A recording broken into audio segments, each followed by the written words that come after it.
Hello friends, आप सबका स्वागत है आपके अपने चैनल वेब्स एडुकेयर में। तो दोस्तों, आज हम लोग फिर से उपस्थित हुए हैं एक क्वेश्चन लेकर। माध्यमिक शिक्षा आयोग द्वारा दर्शाए गए दोष, यानी माध्यमिक शिक्षा आयोग द्वारा क्या क्या दोष दर्शाए गए हैं, कौन से किसमें दोष। दोस्तों, परंपरागत शिक्षा का जो हमारा पाठ्यक्रम है, यानी कि परंपरागत जो पाठ्यक्रम है, विषय केंद्रित जो पाठ्यक्रम है, उसमें कौन कौन से दोष है, ये माध्यमिक शिक्षा आयोग ने निकाला है दोष उसके अंदर, वो आज हम लोग देखने वाले हैं।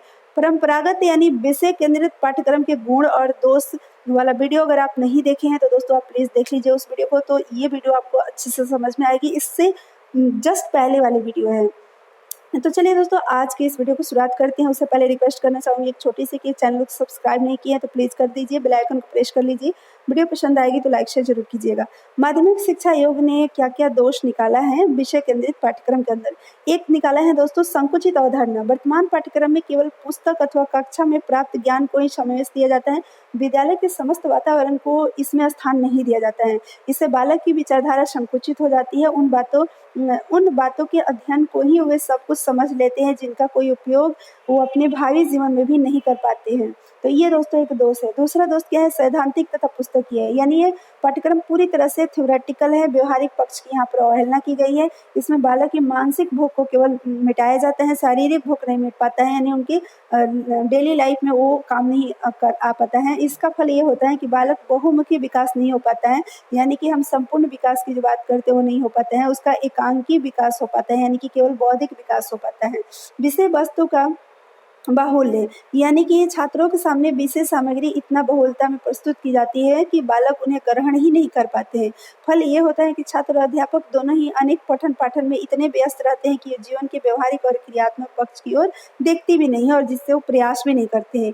एकांकी पाठ्यक्रम, सिंगल ट्रैक कैरिकुलम। इस पाठ्यक्रम में प्रयोगात्मक तथा दूसरे प्रकार की क्रियाओं का अभाव होता है।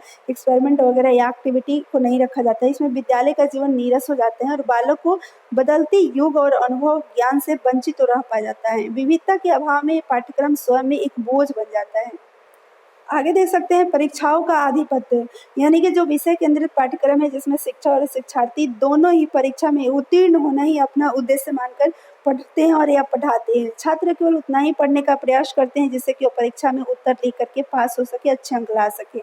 व्यक्तिगत भेदों की अवहेलना, इंडिविजुअल डिफरेंसेस की अवहेलना की जाती है, यानी प्रत्येक बालक की रुचि और भावना और मानसिक शारीरिक क्षमता अलग अलग होती है, लेकिन इसका कोई ध्यान नहीं रखा जाता है। सभी को एक ही विषय पढ़ाया जाता है। मनोविज्ञान की दृष्टि से ये गलत है, परंतु वर्तमान पाठ्यक्रम इस ओर कोई ध्यान नहीं देता।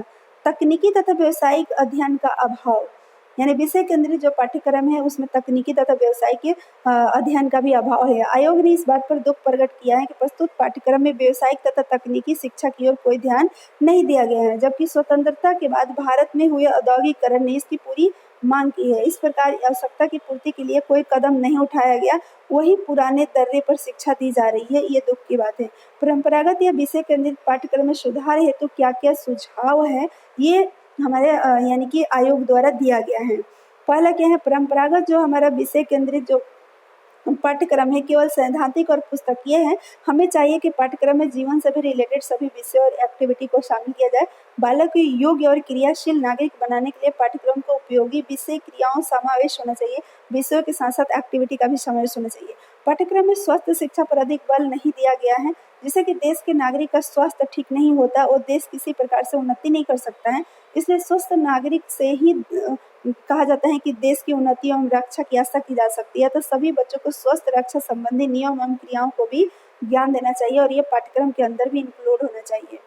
देश के कुछ भागों में राष्ट्रभाषा हिंदी की उपेक्षा की जाती है, परंतु राष्ट्रीय एकता तथा भावनात्मक एकता के लिए हमें राष्ट्रीय भाषा का अध्ययन करना भी अनिवार्य है। बच्चों की मनोवैज्ञानिक भिन्नता को भी ध्यान में रखते हुए यानी कि बहुमुखी कार्यक्रम का आयोजन करना चाहिए। हमारे विद्यालय को चाहिए कि सभी वर्ग के बच्चों को विषय चुनाव का अधिक से अधिक अवसर दे कि खुद से अपनी और रुचि और इच्छा के अनुसार सब्जेक्ट का चुनाव कर सके।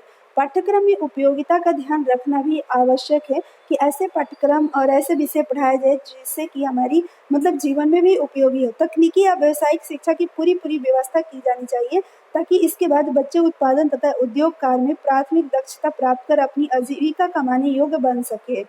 इसी प्रकार से नेक्स्ट उन्होंने सुझाव दिया है कि पाठ्यक्रम का चयन करते समय बच्चों की छवि और बच्चे की रुझान, योग्यता, आवश्यकताओं का ज्ञान अवश्य रखा जाए। पाठ्य वस्तु का चयन करते समय बच्चों की मनोवैज्ञानिक सामाजिक स्थिति को भी सामने रखना चाहिए। और इसी प्रकार से नेक्स्ट उन्होंने सुझाव दिया है, जहाँ तक संभव हो पाठ्यक्रम ऐसा होना चाहिए जिसका बच्चों से संबंध हो और जिसे बच्चे अपने अध्ययन के आधार पर ग्रहण कर सके।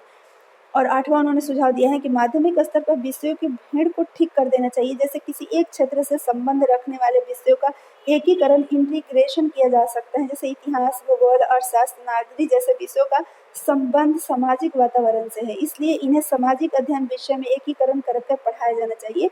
इसी प्रकार भौतिकी, रसायन शास्त्र, जीव विज्ञान, ये सब विज्ञान विषय से हैं, तो इनको एक ही एकीकृत करके पढ़ाना चाहिए, अलग अलग नहीं। तो दोस्तों ये उन्होंने बोला है कि पाठ्यक्रम को परीक्षाओं से अधिक महत्व देना चाहिए, यानी कैरिकुलम के एग्जाम से ज़्यादा इंपॉर्टेंस देना चाहिए। एग्जाम हमारे लिए इंपॉर्टेंस नहीं है, कैरिकुलम। जब तक परीक्षाओं में सुधार नहीं किया जाता, पाठ्यक्रम में भी सुधार नहीं हो सकता। ये 9 सुझाव उन्होंने दिया है आयोग ने, यानी कि जो हमारा वस्तु केंद्रित विषय वस्तु केंद्रित जो पाठ्यक्रम है उसमें जो दोष है उसको सुधारने के लिए। वर्तमान स्थिति तो ये है कि शिक्षा विशेषज्ञ ने 1853 से ही पाठ्यक्रम में सुधार के प्रयत्न किए हैं, और जहाँ तक सैद्धांतिक बातें, आज का पाठ्यक्रम इन सभी दोषों से मुक्त है, परंतु जहाँ तक वास्तविकता है यह सारे दोष आज भी विद्यमान है। इसलिए दोस्तों प्रयास करने चाहिए। उन्होंने ऐसा सुझाव दिया है कि क्या क्या हमें उसे दूर करने के लिए दोषों को सुझाव उन्होंने दिया है कि करना चाहिए। नेक्स्ट वीडियो में हम लोग देखेंगे लर्नर ड्राइवर अप्रोच, अधिगमकर्ता चालित उपागम। तो दोस्तों इस वीडियो में इतना ही, फिर मिलेंगे नेक्स्ट वीडियो में। तो दोस्तों अब तक आप लोगों ने वीडियो को लाइक नहीं किया है तो प्लीज़ कर दीजिए, शेयर कर दीजिए अपने दोस्तों को, प्लीज़ चैनल को सब्सक्राइब नहीं किया तो प्लीज़ कर दीजिए, बेल आइकन को प्रेस कर दीजिए।